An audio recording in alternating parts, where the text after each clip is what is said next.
What's up? My name is Kamal, and today I'm going to show you guys and girls how to replace the window switches here. The reason I'm replacing them, the driver and the front, rear, and driver's front both work, but these two, this one doesn't work at all. And then this one, as you know, like these actually all have like the two-step thing where if you push it once, that rolls it down, but if you push it the second part, it like rolls it down automatically for you.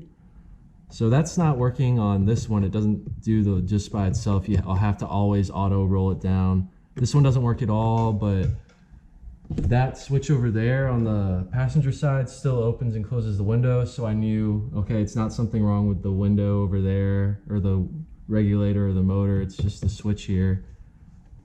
So just got the switch from Volkswagen. I'm not sure which one of these numbers is the part number, but if you just give them your VIN, you could even call them with your VIN and they should be able to let you know which piece is the right for your car.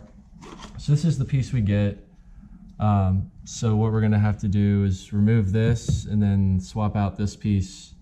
So it doesn't, when you get it, it's not this whole piece, but just the piece that connects to the trim here. So when it comes to taking this stuff off, you know, trim pieces are always kind of tricky and you got to be kind of patient and delicate with it, or you might break some clips here and there, but that's just how it is. So usually there's something at the front and back, like metal clips, that should be the best place to pry it, and then there's probably clips along here that just press in and hold it into place. So we'll see here.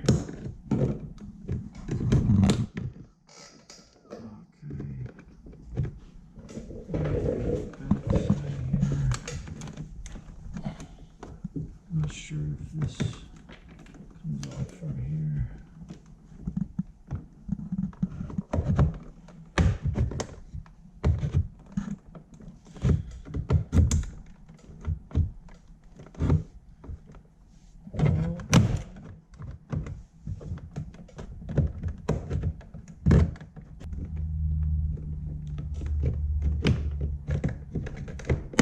Okay, there it goes. Alright, so there's two connectors in here. This one here just looks like you press down. Oh, you actually pull that one. So this one you actually pull back, you don't press on it. And then this one, you just press down right here, and that comes out. So you can see where the clips are. There's just a few. As you can see, these three pieces go into this. So I think that was the thing that was holding it on more securely than everything else.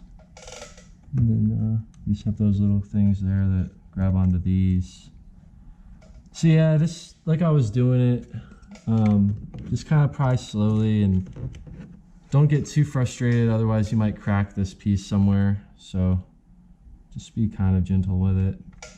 And then this metal piece came off, it looks like right here, which it looks like it might just catch the edge here when you put that on. But you can see how that one's on right there. So I'm just gonna put this one back in place over here. And then for this, you can see there's little tabs. There's 6 of them that hold this piece in. So put this back into place here. This stuff's always tricky because it's all, you know, it's plastic on plastic, and you can see how thin this is right here where this catches onto. So just do your best to not break anything, but it's just one of the challenges of working on cars. So you want to just pull up on this piece, and there you go.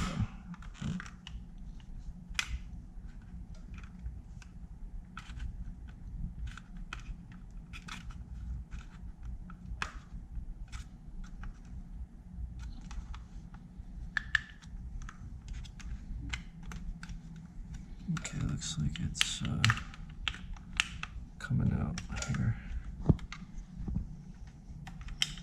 There you go. So yeah, it was definitely, my dad's filming today, and it's definitely helpful with having a second person. It's just these 6 little pieces on each side, but it's snug in there. So you have to like pull up while, you know, separating each part. And like I was showing you how thin this wall is where they clip into. So you just want to be careful because you don't want to crack this because then it won't hold in as well. And then when you're like pushing the buttons, it might feel like it's loose in there. So just take your time and don't get frustrated with it because it's easy to get frustrated with this type of stuff. So before I put the new one in, you can just plug your new one up directly to this right here. So we'll just plug that in, turn the ignition on, and just make sure it works with all the windows real quick.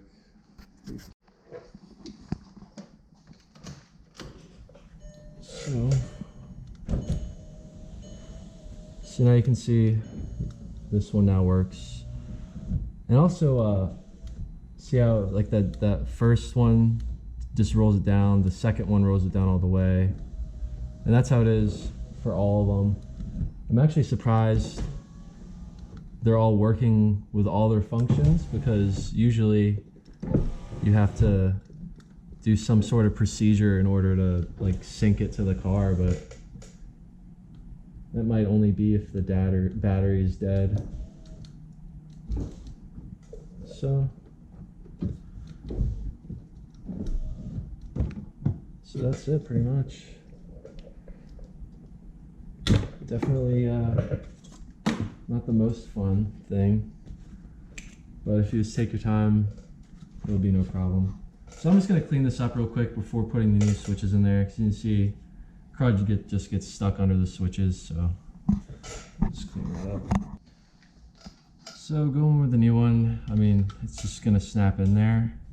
You can see all the 3 things and on each side where they go in, so you can just make sure that they're all through. You can see how the little tabs are visible on each side.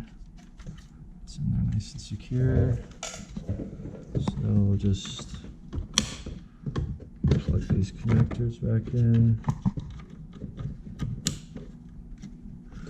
And then yeah, if you had this piece out, you know, just make sure,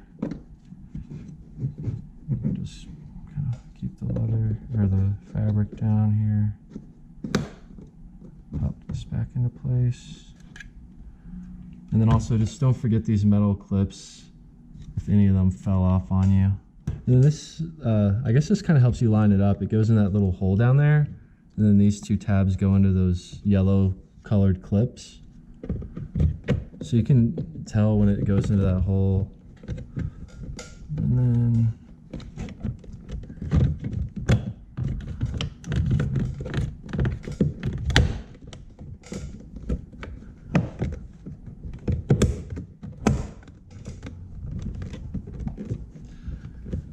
just kind of press down around the edges of the whole thing,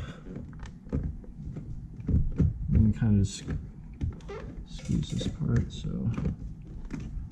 and that's it. So, thanks for watching. I hope this was helpful. Please like the video and subscribe to the channel, and just be patient with this stuff. Any interior trim stuff, it's never fun.